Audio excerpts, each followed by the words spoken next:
tient à la mémoire de tous ceux qui, au cours de l'histoire de l'humanité et de nos jours, recherchent inlassablement leur origine.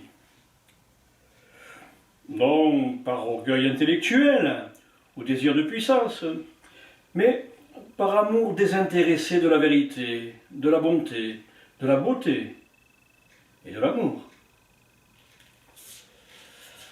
Et si nous retournions à la source, à nos origines, à nos racines, aurions-nous une réponse à ces interrogations? L'errance spirituelle que nous traversons nous oblige à remonter dans l'unité transcendantale de toutes les religions, et ainsi redécouvrir les vérités éternelles que toutes les traditions authentiques partagent.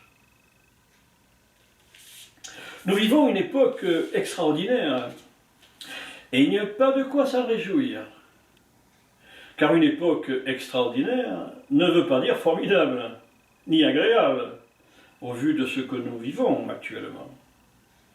Maladies, climatologie, immigration massive, pénurie, guerre, etc., etc.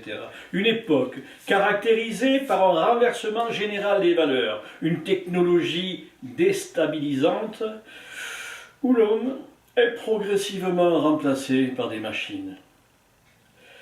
À une époque où le déchaînement animal des instincts prend le pas sur toute analyse objective. Déploiement de la 5G, utilisation pernicieuse de l'intelligence artificielle, mainmise des GAFAM sur nos libertés, censure, déstructuration de notre société par les LGBTQ. Nous arrivons au terme d'une évolution spirituelle de notre civilisation. Qu'avons-nous à en comprendre? Je prends donc ma casquette d'architecte holistique, cœur, esprit, et je vais partager avec vous ce que j'ai appris tout au long de ma vie. Ma formation est technique, scientifique et religieuse. Mais vous n'avez pas besoin de connaissances scientifiques, ni d'être religieux pour comprendre et tirer profit des capacités extraordinaires auxquelles vous êtes capable d'accéder. Il vous faut simplement un cœur et un esprit ouvert. Holistique vient d'un mot grec, holé, qui signifie totalité, globalité. Le concept holistique est une approche globale qui prend en compte tout ce qui constitue l'univers sous toutes ses formes, car nous en faisons partie, au même titre que les espèces minérales, végétales ou animales. Vous êtes d'accord avec moi? Architecte, vous savez tous ce que fait un architecte. L'architecte part d'une idée, dessine un plan pour réaliser par exemple un immeuble. Ensuite, il va s'entourer de spécialistes pour réaliser son œuvre. Étude de sol pour les fondations, gros œuvre pour la structure générale, seconde œuvre pour les aménagements intérieurs, les fluides, l'électricité, l'eau, etc. Les finitions, peinture, tapisserie, aménagement extérieur, etc. Bien entendu, il ne connaît pas tous les corps de métier. Dans ma définition d'architecte holistique, j'ai des compétences générales et plusieurs spécialités. Toute création nécessite donc l'intervention de l'architecte. Rien ne peut se réaliser sans lui. On peut l'appeler hasard. Vous verrez tout au long de cette présentation le nom que les scientifiques lui donnent.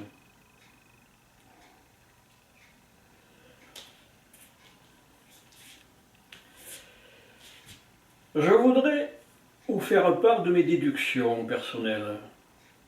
à partir des différents textes et des recoupements que j'ai pu effectuer, opérer dans les mythes, légendes et traditions de différents peuples, tels que les Incas, les Vikings, les Égyptiens, les Grecs, les Hindous et d'autres peuples d'Asie, ainsi que des recherches approfondies effectuées par de nombreux spécialistes.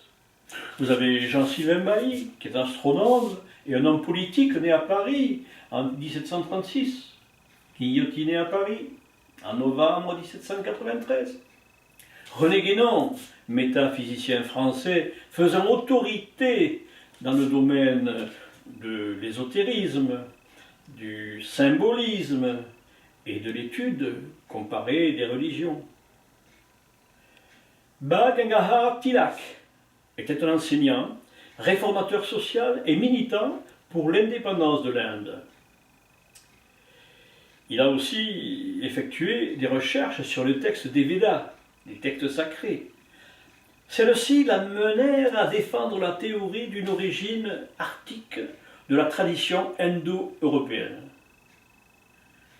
Sa thèse influença profondément le philosophe italien Julius Evola, qui était un philosophe, un poète, un peintre, un ésotériste.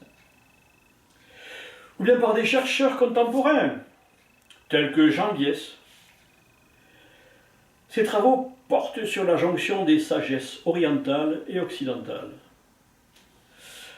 Jean-Pierre Bayard est un auteur ès-lettres, ingénieur et écrivain français.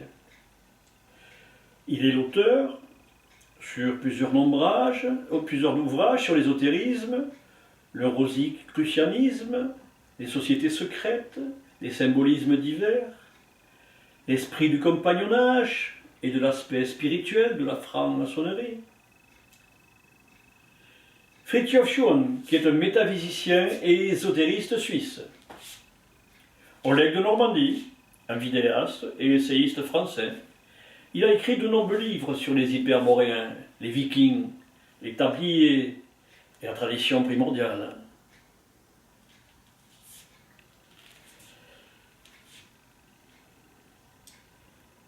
Revenons au passé. Revenons à la tradition primordiale. La tradition primordiale est l'idée qu'une unité métaphysique relie intrinsèquement l'ensemble des traditions secrètes à une révélation originaire.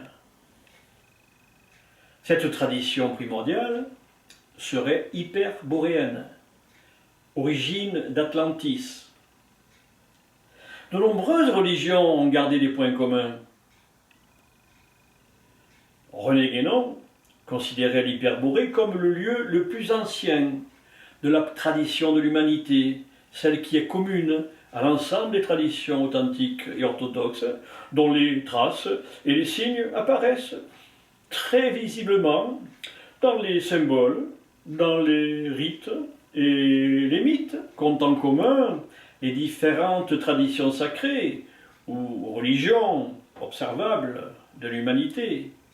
Par exemple, au paradis terrestre de la Bible, à l'âge d'or de la mythologie grecque, ou encore au Kali Yuga hindou.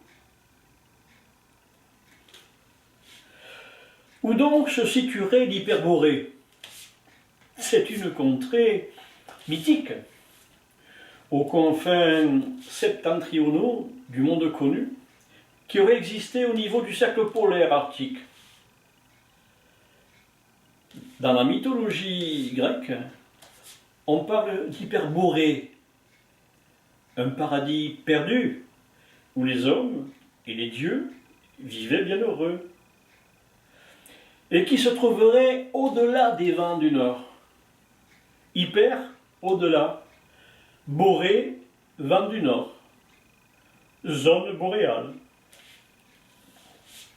On a même retrouvé une carte qui date du XIe siècle et la positionne en plein pôle Nord. À une époque antédiluvienne qui peut être vue comme l'âge d'or, comme le jardin d'Éden, il aurait été habité par un peuple parfait, les Hyperboréens, et aurait bénéficié d'un climat propice, avant le changement climatique de la glaciation dû à l'inclinaison de l'axe de la Terre.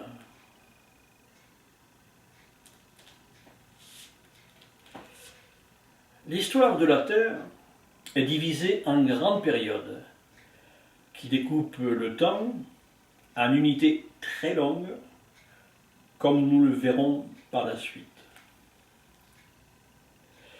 Depuis près de 2 millions d'années, nous vivons dans l'ère quaternaire. Cette ère a été définie par les géologues par deux phénomènes. Tout d'abord, c'est l'ère qui voit se développer l'homme. Ensuite, cette ère se caractérise par une configuration climatologique originale qui voit alterner les périodes de glaciation et des périodes plus douces. Avant même que les hommes ne développent des activités polluantes, les climats changeaient. L'évolution des climats n'est pas catastrophique. Mieux, elle serait normale et naturelle. Voici en vidéo une belle découverte. On va parler maintenant d'une belle découverte, celle de scientifiques russes. Ils ont trouvé dans le sol gelé de l'Arctique une carcasse de mammouth qui serait vieille de 10 ou 15 000 ans. C'est toujours intéressant, mais pas vraiment exceptionnel. Les chercheurs sont allés cette fois beaucoup plus loin. Oui, tenez-vous bien, Elise, au fond de cette fiole, eh bien, il y a du sang de mammouth. Les chercheurs russes l'ont trouvé sous la carcasse de l'animal, dans la glace. Et si cela se confirme, Elise, eh bien, ce serait vraiment la première fois que l'on retrouve du sang de mammouth intact. Les Russes ont fait cette découverte il y a quelques jours dans cette petite île située à la lisière de l'océan Arctique au degré, et ils ont trouvé en fait un animal incroyablement bien conservé avec une chair encore rouge comme on le voit sur cette photo. Le mammouth est un animal herbivore qui ne mange donc que de la végétation. Il est donc impossible pour lui de vivre dans une zone glaciaire. De plus, il a été retrouvé nombre de mammouths qui étaient en pleine digestion, qui venaient donc de manger et qui se sont fait congeler littéralement sur place. C'est-à-dire qu'on est passé d'un environnement fertile, verdoyant, à un environnement glaciaire en seulement quelques heures.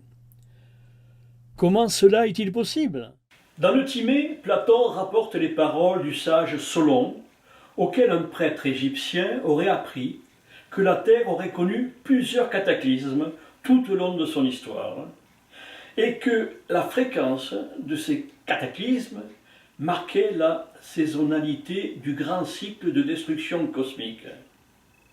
Ce prêtre évoqua qu'il y eut de nombreux déluges tout au long de l'existence de la Terre, et cela depuis la chute de l'humanité.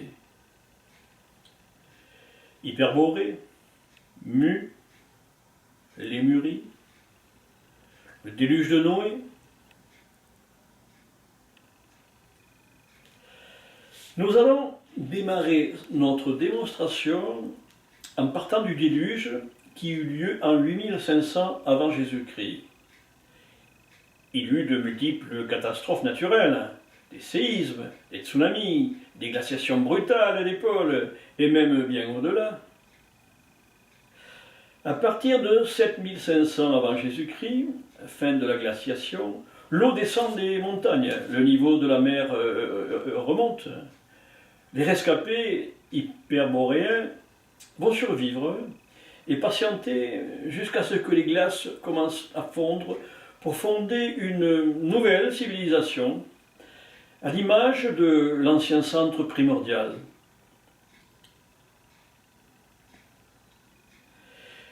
Ils fonderont un centre spirituel sur la plaine du Doggerland actuelle, mer du Nord.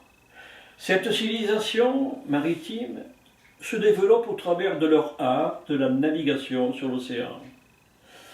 Ils construiront des mégalithes qui bordent l'océan Atlantique et voyageront au travers du monde entier, surtout à partir du moment où leur patrie du Doggerland commencera à être submergée par l'océan Atlantique pour former la mer du Nord.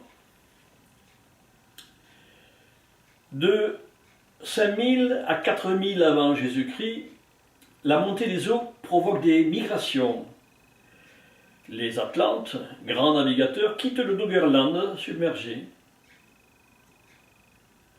C'est ce peuple de la mer qu'on appellera les Atlantes et dont le célèbre dieu Poséidon est représenté partout sur Terre avec son trident.